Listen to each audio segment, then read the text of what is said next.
Social media photo morphing ఘటన గుంటూరులో కలకలం రేపింది. టీడీపీ మహిళా కార్యకర్త పరువు ప్రతిష్టలకు భంగం కలిగించిన ఘటనలో ఒకరిని పోలీసులు అదుపులోకి తీసుకున్నారు. ఫోటోను ఎడిట్ చేసి అసభ్యకరంగా సోషల్ మీడియాలో పోస్ట్ చేయడంతో సదరు మహిళా కార్యకర్త పోలీసులకు ఫిర్యాదు చేసింది.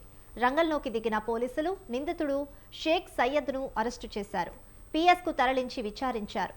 ఫేస్బుక్ ఖాతాల ద్వారా మార్ఫింగ్ చేసిన ఫోటోలు, అవమానకర పోస్టులు షేర్ చేసినట్లు పోలీసుల విచారణలో ఒప్పుకున్నారు.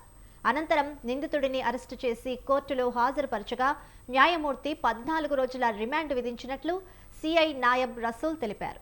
ఇదే వ్యవహారంలో మరికొంతమందిని విచారిస్తున్నామని పేర్కొన్నారు.